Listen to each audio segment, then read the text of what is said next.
इस वक्त हमारे साथ खास बातचीत के लिए मौलाना साजिद रशीदी हैं। रशीदी साहब, मैं आपसे ये सवाल करना चाहूँगी कि आपका एक बयान उसको लगातार महिला विरोधी बताया जा रहा है, आपत्तिजनक बताया जा रहा है, और कल आपके साथ एक घटना हुई। क्या हुआ था और क्या पूरी बात थी जिस पर लोग ट्रिगर हुए? आपके साथ एग्जैक्टली हुआ क्या था? देखिए, मैं एक शो में गया था, एक चैनल के, और वो इसी बयान पर शो था। मैंने अपनी सफाई दी कि भाई मैंने किस संदर्भ में ये लफ्ज बोला है, और मैंने उस प्रोग्राम में भी कहा कि अगर किसी को बुरा लगा है तो उसका रास्ता कानून है, उसका रास्ता संविधान है, उसका रास्ता ये नहीं कि आप फोन पे, क्योंकि फोन पे गालियां परसों से मुझे मिल रही थी कि फोन पे गालियां दो माँ बहन की और अभद्रता करो और बुरी बात करो, तो उसका रास्ता वो नहीं है। मैंने शो में गया, शो बहुत अच्छा चला गया।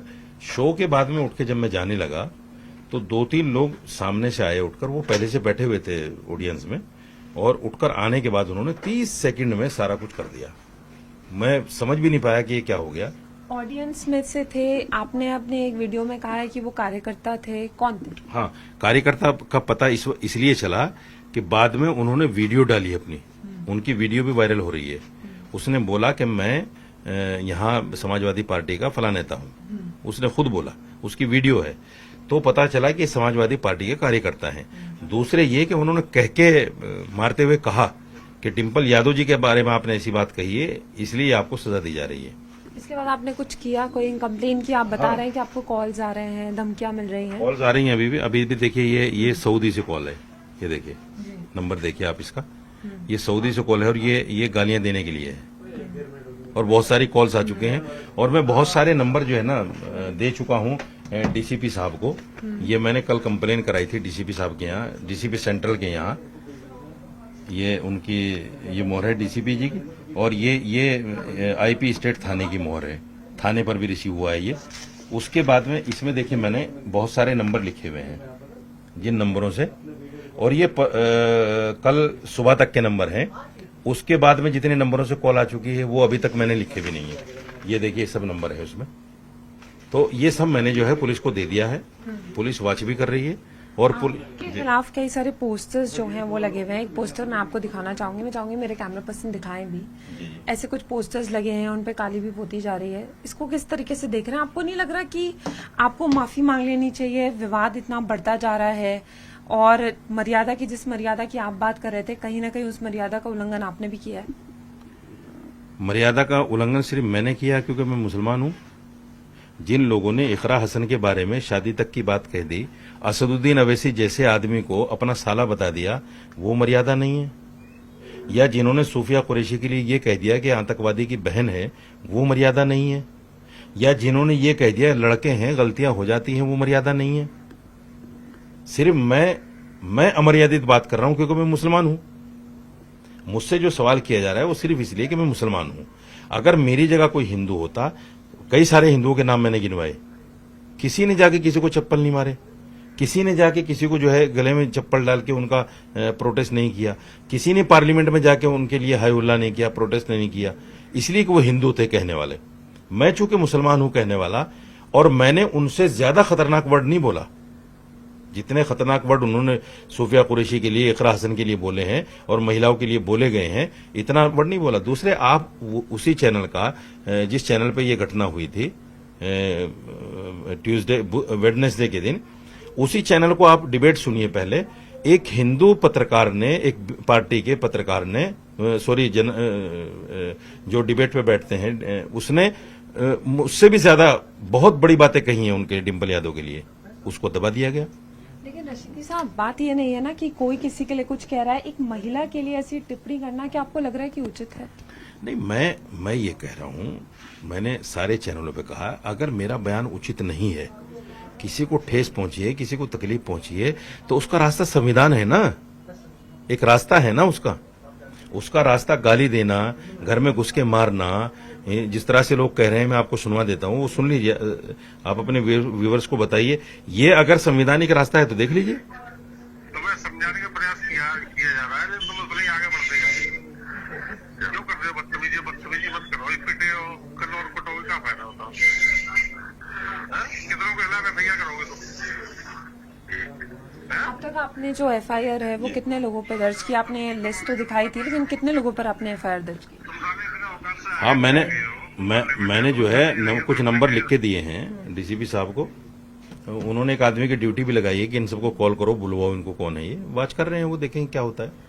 अच्छा, अब उस बात पे वापस आते हैं कि आप बता रहे हैं कि पहले भी महिलाओं को लेकर ऐसे बयान दिए गए हैं, लेकिन सवाल यहाँ उठता है कि महिलाओं पर इस तरीके की टिप्पणी चाहे वो कोई भी करे, वो वाजिब है क्या? नहीं, बिल्कुल वाजिब नहीं है, बिल्कुल ऐसी वाजिब नहीं। टिप्पणियां क्यों? देखिए, बात सुनिए, मैं फिर ये कह रहा हूँ हर जगह की धार्मिक स्थल की एक मर्यादा है, मान्यता है। धार्मिक स्थल के अलावा कौन क्या पहन रहा है, कौन क्या खा रहा है, कौन क्या कर रहा है, संवैधानिक देश है, कोई कुछ भी कर सकता है, कोई किसी भी हाल में, हमें कोई लेना देना नहीं उससे। ये बात चूंकि मस्जिद में हुई है, मस्जिद में बैठकर एक सियासी मीटिंग हुई है, उसमें सारा कुछ मामला हुआ है, फोटो भी उन्होंने वायरल किया।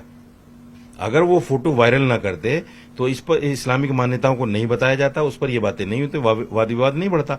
उन्होंने जानबूझकर इसको वाद विवाद में लाने की कोशिश की है ना।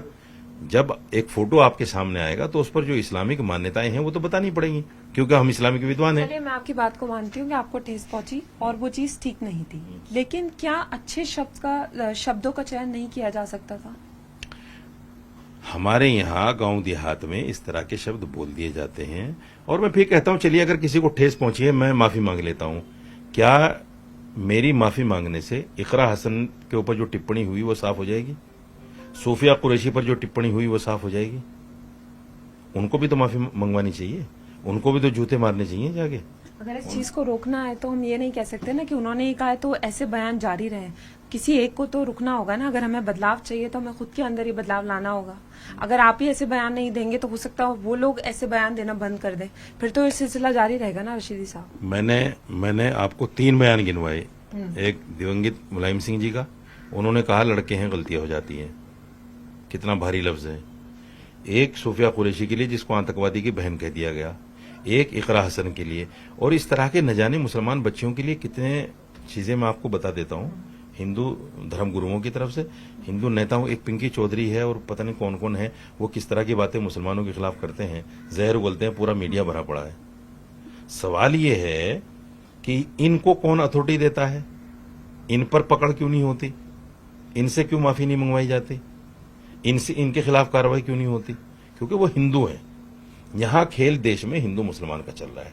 और मैं सिर्फ ये बताना चाहता हूं, देखिए, मुझे इस बात का ज्यादा अफसोस नहीं है कि मेरे साथ ये हुआ। इस बात का मुझे बहुत खुशी है कि समाजवादी का असली चेहरा वो लोगों के सामने आ गया। अच्छा, लोग आप पर ऐसा भी इल्जाम लगा रहे हैं कि आप जो इसको हिंदू मुस्लिम का रंग दे रहे हैं, मतलब लोग ऐसा कह रहे हैं कि आप लोगों की वजह से ही ये जो दायरा है दो समुदाय में ये बढ़ता जा रहा है। कहीं ना कहीं आप लोगों की वजह से कम्युनिटी में प्यार नहीं हो रहा है। इसको कैसे देखेंगे? सिर्फ मेरी वजह से? सिर्फ मेरी वजह से? यानी मैं साजिद रशीदी अगर मुसलमान हूं तो मेरी वजह से सिर्फ नफरत हो रही है? और ये सैकड़ों बयान, कहना है कि कुछ मौलाना ऐसे हैं, कुछ लोगों को टर्म ऐसे दे रहे हैं। चलिए मौलाना, कुछ मौलाना लगा लीजिए। अगर 30 करोड़ मुसलमान हैं और उनमें से 10 मौलाना हैं, तो 10 मौलानाओं की वजह से 80-90 करोड़ जो हिंदू हैं उनमें से हजारों बयान में ऐसे दिखाऊं आपको, हजारों। तो 10 ज्यादा होते हैं या सैकड़ों हजारों ज्यादा होते हैं? उनकी वजह से नफरत नहीं है, सिर्फ मुसलमान बोल दे तो नफरत है, और किसी वजह से नफरत नहीं। ये भी नफरत बढ़ाने का एक जरिया है कि वो ऐसा कर रहे हैं, वो नफरत बढ़ा रहे हैं। अच्छा, ये सवाल मैंने आपसे पहले भी पूछा था जब मैं पहले आई थी। क्या अगर आपसे माफी मांगने को अब कहा जाता है या आपको लगता है कि माफी मांग लेनी चाहिए, इस बात को खत्म करना चाहिए? माफी मांगेंगे? अभी तो बोला मैंने आपको। नहीं, पहले आप कह रहे थे कि नहीं, पहले आप कह रहे थे कि डिम्पल यादव अगर वो बता देंगी कि वो सर ढककर मंदिर जाते हैं तब माफी। अभी क्या बोला? अभी आपके इस 2 सवाल छोड़ के तीसरा सवाल यही तो था, और मैंने बोल दिया कि चलो ठीक है, मैं माफी मांग लेता हूं। लेकिन क्या उनकी मर्यादा वापस आ जाएगी? मैंने तो बोला है, वर्ड बोला है आपके उस पर। आप फिर दोबारा स्पष्टीकरण चाह रही हैं उसका? नहीं, मैं तो आपसे एक सीधा सवाल कर रही हूँ कि अगर आपको कहा जाए क्या माफी मांगे, क्योंकि पहले आप मना कर चुके थे, क्या माफी नहीं मांगे? तो मैंने बोल तो दिया, इससे ज्यादा क्या बोलूं? हाथ जोड़ के करूं? पैर पकड़ के करूं किसी का? मैं तो आपसे नहीं कह रही हूँ ऐसा करने के लिए, मैं तो सिर्फ एक सवाल कर रही हूँ। एक चीज जो बोल दी गई उसको बार बार नहीं करते ना, उसको बार बार नहीं करते। अच्छा, जो और आपने अभी केस मैं- रजिस्टर करवाया है, क्या आपको लगता है, आपको पूरी उम्मीद है कि इस तरीके से जो धमकी आ रही है, क्योंकि एक फोन कॉल आप मुझे अभी दिखा रहे थे, क्या वो रुकेंगी? देखिए, ये तो मैं आज से थोड़ा ही जूझ रहा हूँ इन चीजों से। आप मेरा फेसबुक अकाउंट देख लीजिए उठा के, और जब से फेसबुक अकाउंट बना है, जब से अब तक किस तरह गालियां मिल रही हैं, किस तरह बुरा भला कहा जा रहा है, मुसलमान की तरफ से भी, हिंदू की तरफ से भी। मैं कई बार शिकायतें दे चुका हूं, मैं साइबर क्राइम को भी दे चुका हूं, इतनी बड़ी फाइल बना के। आपको आपके खिलाफ पोस्टर्स भी जमा? हाँ हाँ, सब कुछ जलेंगे। मैं मुसलमान हूं ना, सब कुछ जलेंगे। और अभी इतना जल्दी विवाद खत्म नहीं होगा, क्योंकि बिहार में चुनाव है, सारी पार्टियों को तुष्टीकरण की राजनीति करनी है, वो मेरे नाम से होगी। आप पे ये भी आरोप लग रहा है कि बीजेपी के चलते आप ऐसा कर रहे हैं। तो फिर बीजेपी की महिलाओं ने मुझे गालियां की थी पार्लियामेंट में, अगर मैं बीजेपी के लिए कर रहा हूं, वो भी मैंने ही कराया, वो भी कहीं मैंने ही करा दिया। तो आप ये कह रहे हैं कि कहीं ना कहीं से राजनीति का मुद्दा बनाया जा रहा है और अभी ये चलता रहेगा? मेरे बयान को जानबूझकर राजनीतिक रंग दिया जा रहा है, और उससे दोनों पार्टियों को फायदा हो रहा है, और खासतौर से समाजवादी को ज्यादा हो रहा है। लेकिन मुसलमानों को समझना पड़ेगा कि एक मुसलमान पर क्या कार्रवाई समाजवादी वाले कर सकते हैं और एक हिंदू पर क्या नहीं कर सकते, ये समझना पड़ेगा मुसलमानों को। चलिए, बहुत शुक्रिया हमसे बात करने के लिए। कैमरामैन सोनू के साथ फराह खान, न्यूज़ 18।